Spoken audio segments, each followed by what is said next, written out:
Bom, eu tenho estado muito ativo, né? Muito mais do que quando eu estava, assim, oficialmente ativo, eu imaginei que pudesse estar nesses dias. Da forma como eu me sinto relativamente às questões que me preocupam e às quais eu me dedico, eu não me sinto aposentado, né?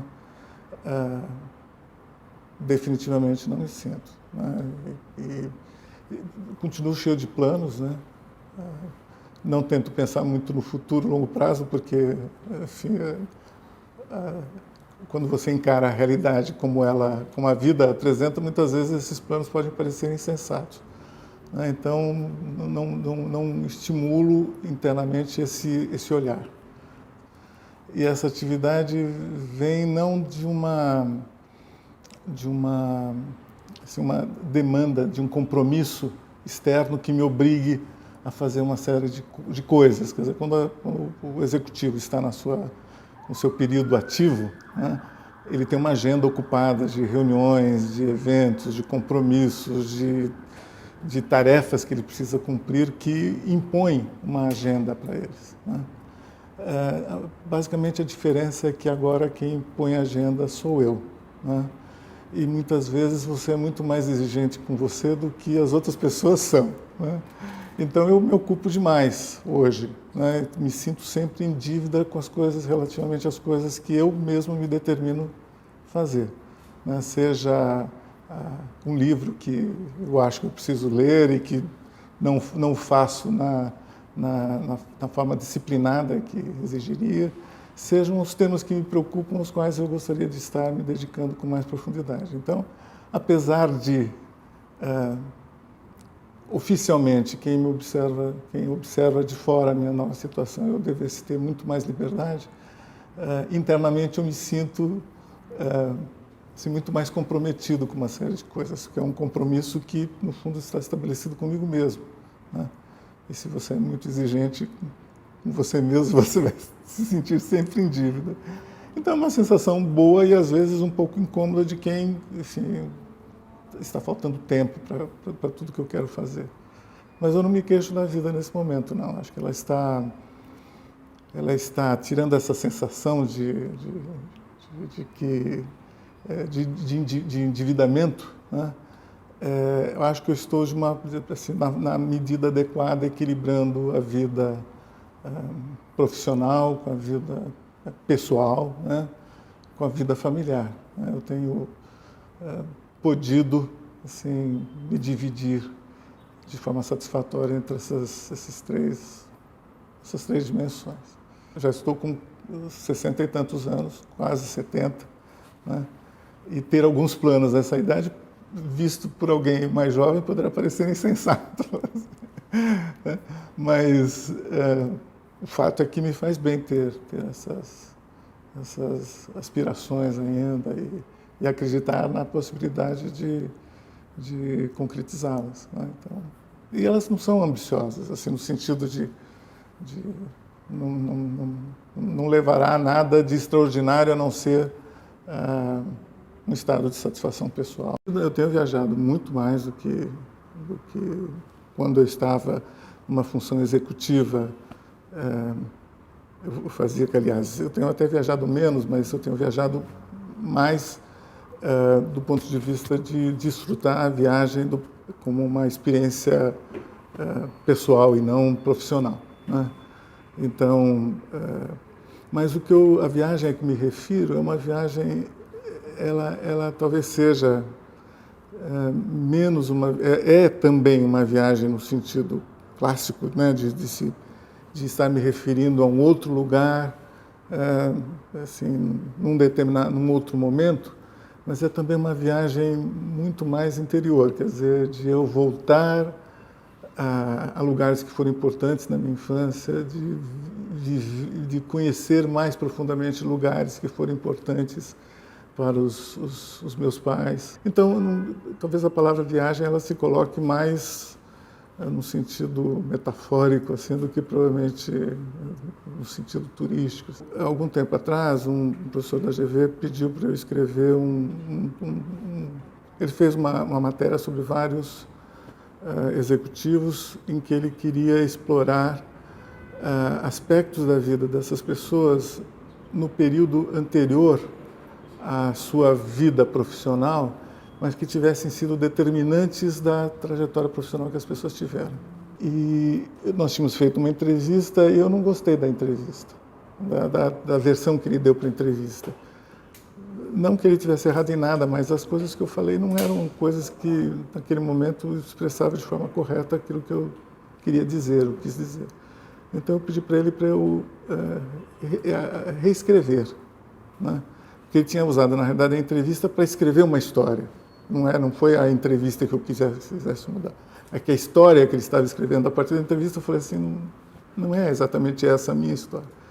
E pedi para eu escrever. Eu escrevi e a experiência de escrever me fez muito bem, né? De voltar no passado, de encontrar razões que depois foram importantes no futuro para mim.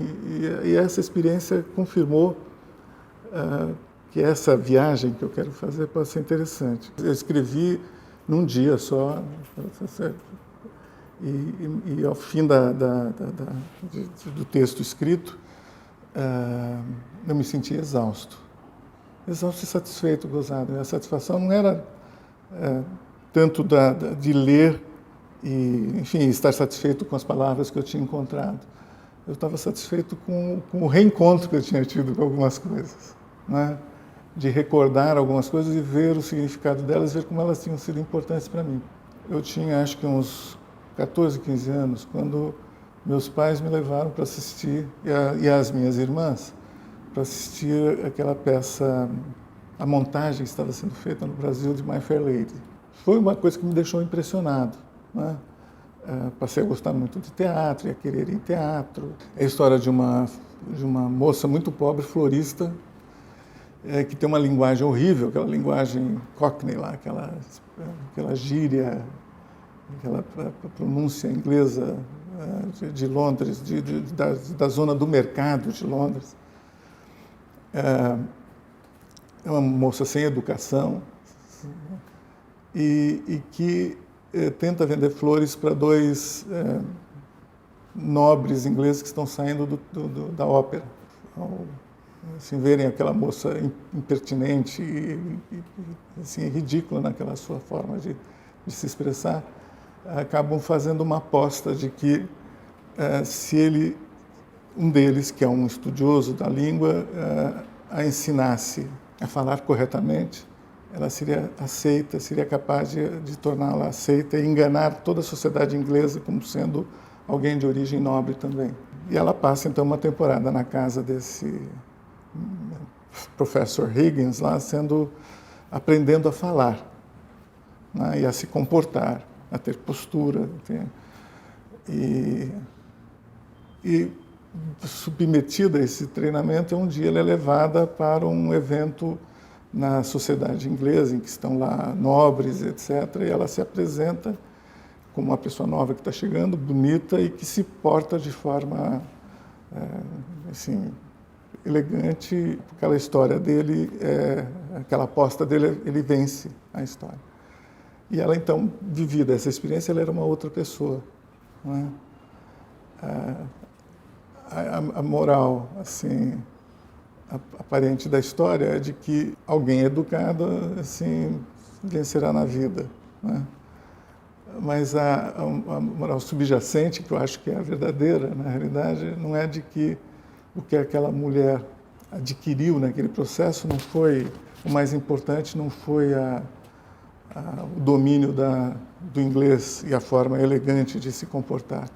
O que ela de mais verdadeiro e profundo e transformador ela tinha adquirido foi a confiança em si mesma, né? A diferença dela como vendedora de flores e ela como uma dama da sociedade era de que aquela era uma mulher que não acreditava em si mesma e a outra era uma mulher que acreditava em si mesma, né? Então,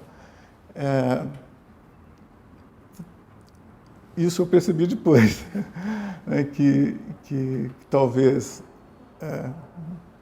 meus pais, que tiveram uma vida muito difícil, né, E a memória, a lembrança que eu tenho do meu pai é de um homem trabalhando, né, dedicado à família, mas trabalhando sempre, sempre. E apesar de todo ele trabalho, ele não conseguiu deixar materialmente nada para nós, né? E, a conclusão que eu cheguei quando eu fiz esse retorno às minhas lembranças é de que meu pai tinha deixado talvez o que tinha de mais importante, né? E que aquela peça, de certa forma, traduzia, que era a confiança em nós mesmos, né? Ele instalou em mim, nas minhas irmãs, os sentimentos de que nós, se nos lançássemos assim aos desafios que a vida oferecesse, que nós seríamos capazes de superar, né? Que não devíamos nos abater ou desistir dos desafios da vida, devíamos acreditar em nós mesmos. Eu morei um tempo no Paraná. E quando nós voltamos no meio do ano para São Paulo, não tinha escolas para mim. Meus pais não tinham condição de pagar uma escola particular, a única escola disponível era uma escola noturna. Então eu era um menino de 12 anos que não tinha nada para fazer durante o dia todo. Ficava na rua. Um amigo, um vizinho, na verdade, trabalhava nesse escritório e ele tinha arranjado um outro emprego e perguntou se eu não queria substituí-lo. Não tinha que fazer nada, tinha que ficar no escritório o tempo inteiro atendendo o telefone. Meus pais acharam que aquilo me faria bem, porque eu estava na rua, né? Talvez fosse uma fonte de preocupação para os meus pais, né? Então eu comecei a trabalhar porque eu pedi para trabalhar. E meus pais acharam que talvez fosse uma opção melhor do que ficar em casa, ficar na rua, né? E foi uma experiência interessante e um pouco traumática para mim. Eu confesso para você que ficar 8 horas por dia fechado no escritório, atendendo o telefone, não me fez bem naquele momento. Mas, enfim, não fiquei muito tempo. Fiquei menos de 6 meses nesse emprego e um dia meus pais perceberam que aquilo estava me fazendo mal.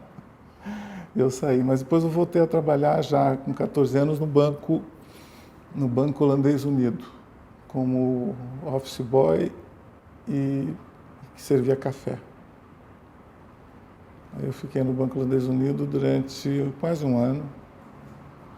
Saí porque meus pais, assim, alugaram um apartamento em Santos para passar as férias e eu só poderia ir, né, se não trabalhasse. Aí eu pedi demissão e fui. Eu não tinha uma renda, não será justo com meus pais dizer que essa renda era minha. Meus pais, assim, eu não trabalhava porque meus pais precisassem que eu trabalhasse. Minhas irmãs, sim, que eram mais velhas. Mas acho que vinha fundamentalmente do fato de que eu estudava à noite, né? E uma forma de assim, ocupar melhor o tempo do que ficar sem fazer nada em casa, na rua, era trabalhar.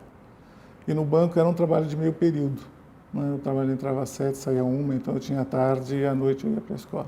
Talvez eu tivesse 16 anos já. Eu trabalhava no Banco da Lavoura de Minas Gerais, né? E eu tinha participado de uma greve há um ano antes. E depois, quando chegou numa fase de cortes, eu fui entre as pessoas dispensadas naquele momento, né?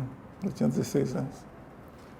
E aquele momento de ter ido para o trabalho e ter sido dispensado, eu tenho que voltar em casa e vou dizer o que para os meus pais que eu fui dispensado, me fez voltar a pé para casa, enquanto eu pensava no que eu ia dizer em casa.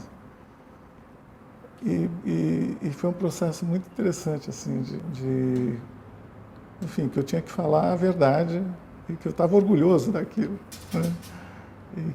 E confiante, quer dizer, eu saí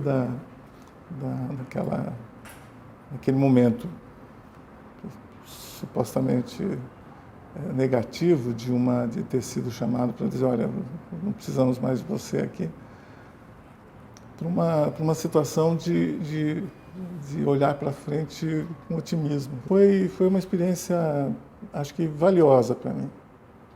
Eu me lembro, eu acho que o que eu aprendi naquela época nem sei traduzir num conhecimento explícito, né? Mas a experiência de vida que eu tive como bancário, né? Foi rica, foi valiosa. Eu confesso para você que nunca defini como alguma posição que eu desejasse alcançar, a posição de presidente do que quer que seja. As coisas foram se apresentando na vida e eu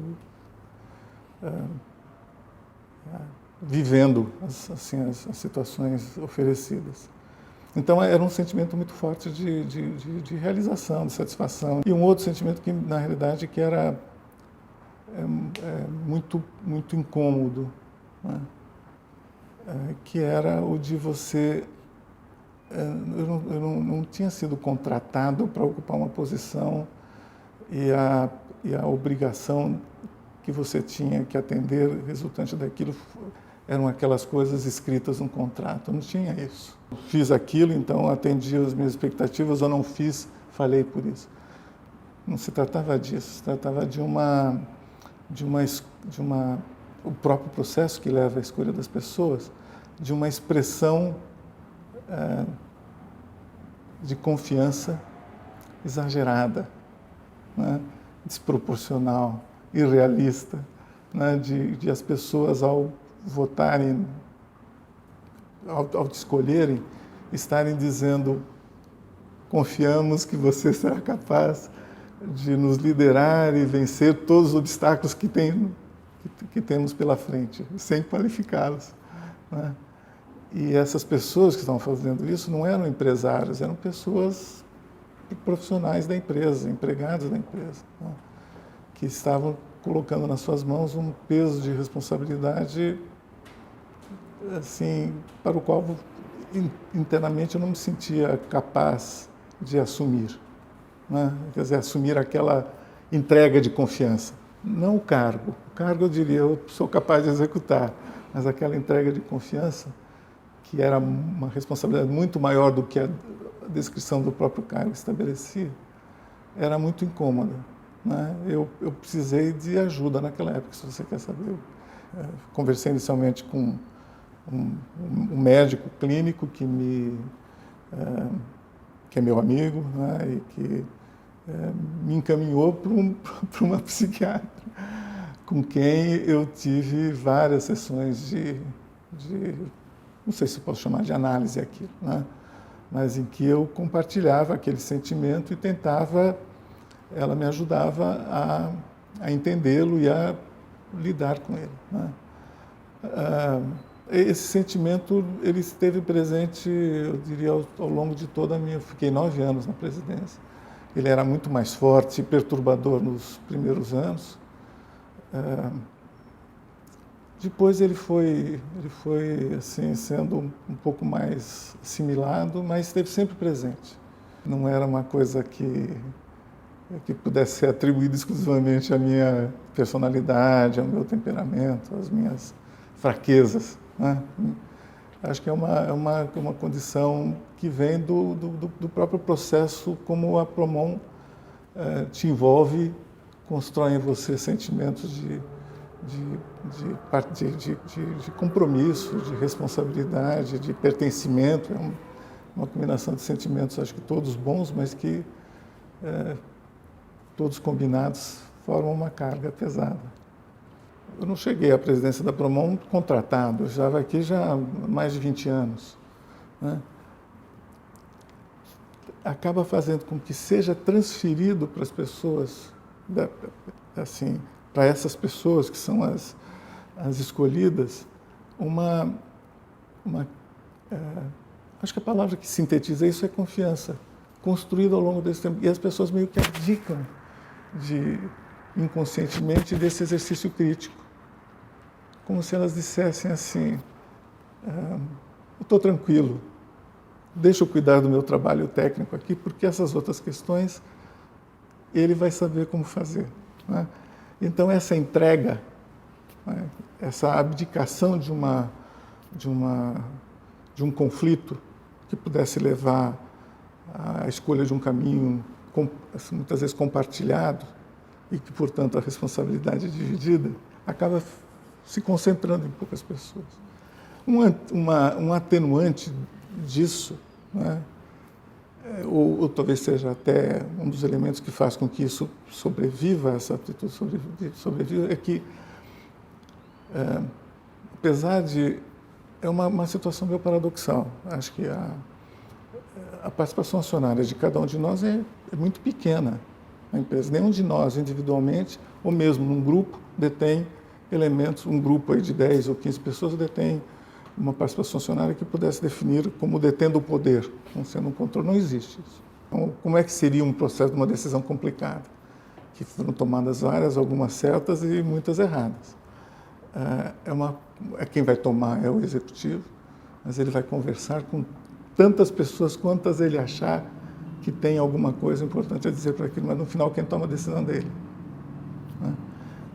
E isso, ao mesmo tempo, reforça esse peso da responsabilidade, mas alimenta uma cultura assim, não autocrática, porque a decisão, a rigor, todos que tinham alguma coisa relevante a dizer foram ouvidos. Né? Eu gosto muito desse processo de tomar decisão, para dizer a verdade. Né? Acho que ele é muito decorrente da cultura da Promon, da própria estrutura de propriedade da Promon, mas nas outras situações em que eu tenho podido atuar, essa insistência por se ouvir todos os que têm algo a dizer é uma mensagem que eu procuro, é uma atitude que eu procuro incentivar. Entender outros pontos de vista, entender olhares sob outra perspectiva, acho extremamente importante. No trabalho mais do que em qualquer outro lugar, né? Mas é importante na vida, acho, né? Ouvir a esposa, né? Ouvir os filhos, ouvir os amigos. São dois sentimentos diferentes, na Promon e na Natura. Acho que eu não gostaria de ser conselheiro de mais nenhuma empresa. Acho que não seria bom conselheiro até. Provavelmente, muito rapidamente me indisporia com pessoas ou as pessoas se indisporiam comigo. Acho que nos dois conselhos essa relação tem sido, acho que, compensadora para ambas as partes. Se me pré-julgando favoravelmente ou relativamente à Natura, mas imagino que eu não estaria lá 9 anos se não percebesse que de alguma forma oferecer alguma contribuição. Mas são dois comportamentos bastante diferentes. Né? Aqui na Promon tem a ver com toda a minha história, com o compromisso que eu tenho, que transcende a condição de conselheiro. Né? E que vem de uma história vivida. Eu gosto muito de uma história que alguém define, um livro, nem me lembro qual é um desses clássicos de gestão que o cara diferencia poder de autoridade. Né? Acho que na Promon eu adquiri autoridade pela história, independentemente de estar no conselho ou não. E isso define também a minha relação com a empresa. Né? Esse compromisso que me coloca numa postura assim de proatividade, de querer as coisas. Na Natura é diferente. O mundo que tem glamour, da Promon não tem. Né? O projeto de uma usina termoelétrica não tem nada comparado com o lançamento de um novo produto. Nos dois momentos eu me sinto, quando lá, assim, realmente, como é que eu posso dizer? Parte daquilo que eu sou. Eu estou na Natura em momentos muito pré-definidos, por essa atitude honesta, né, de honestidade de propósitos. Estou aqui para, dentro do que eu for capaz, ajudá-los. A Natura me retribui, me pagando bem, oferecendo momentos em que eu me sinto espiritual e intelectualmente assim, recompensado. Já brinquei com eles que não precisavam me pagar até, né, porque aprendi muito sobre marketing, sobre branding. Assim, essas são palavras que não existiam no vocabulário da Promon. Né? Sobre a perspectiva do consumidor. Né? Então, são ambientes, é gozado isso, são empresas na alma muito parecidas, né? Na sua forma completamente diferentes. A estrutura de propriedade, assim, no próprio produto, na própria relação com a sociedade, completamente diferentes. Mas, assim, na essência, se você sintetizar aquilo na semente do que é uma e outra empresa, você vai ver que são sementes, talvez tenham o mesmo DNA, ou DNAs parecidos. Sabendo hoje o que eu sei, é fácil, né? Então eu tomei algumas decisões erradas. Conduzi algumas relações assim com pessoas de forma errada. Fiz muitas vezes, tomei uma decisão, tomei uma atitude com relação à pessoa muito bem intencionadamente e aquilo não foi entendido daquela forma. Às vezes a principal frustração, acho que de quem lidera alguma coisa, é que ele tem que fazer aquilo que ele acha certo, independentemente de as pessoas serem capazes de compreender aquilo que você fez ou não. Né? E muitas das vezes eu não esses dois lados da questão, fazer o que você acha certo e comunicar de uma determinada forma ou conduzir aquela decisão de uma determinada forma não se harmonizaram. E pessoas saíram magoadas, amigos, assim, perdi amigos muitas vezes por ter feito aquilo que eu achava certo e que não foram compreendidos por eles. Outros compreenderam em outras situações, compreenderam e se tornaram até mais amigos por causa disso, apesar de aquela decisão os afetar diretamente e negativamente. Né? Então, eu não sei se vivida de novo aquela questão naquele momento, se eu tomaria decisões diferentes. Acho que não. Eu não teria, talvez eu não soubesse tomar uma decisão diferente daquela que eu tomei. Agora, evidentemente, eu vendo assim, olhando para trás, eu vejo decisões que eu tomei erradas, assim, negócios que eu fiz que eu não devia ter feito, né? Mas eu só posso ter essa perspectiva do erro hoje, né? Então, se eu soubesse naquele momento o que eu sei hoje, eu teria tomado uma decisão diferente. Eu não guardei para mim essas coisas, eu compartilho esse reconhecimento do erro. Claro que eu lamento. Né? Assim, hoje, houve decisões até importantes, eu diria que lamento bastante, né, que algumas decisões que eu tenha tomado sejam percebidas hoje, talvez nem seja percebido pelas pessoas. Ou algumas talvez percebam, outras não, que aquela foi uma decisão errada. Mas eu não deixo de reconhecer, e talvez isso alivie não tenho por isso a consciência pesada. Tenho um lamento, assim, puxa, se eu soubesse que as coisas evoluiriam de uma forma diferente, eu teria tomado uma decisão diferente. Se eu soubesse que a pessoa não ia entender o que eu estava fazendo, eu teria conduzido de forma diferente. Né? Mas eu só sei disso hoje, então naquele momento eu acho que eu não saberia. Então, eu não tenho realmente, e também o fato, entrando agora numa atenuante desse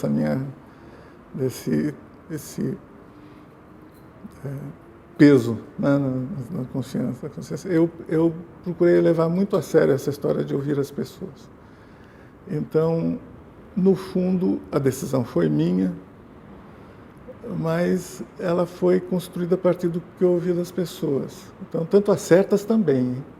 Eu diria que todas as decisões certas que eu possa ter tomado, posicionamentos que eu conduzi a Promon a buscar, elas podem, uma leitura superficial pode atribuir a mim um mérito delas, mas eu diria ela tem que ser dividida por todos aqueles que, ao serem ouvidos, me ajudaram a escolher aquele caminho. Então, acho que essa consciência, assim, que conflita com aquela ideia do peso da responsabilidade, né? Vendo retrospectivamente,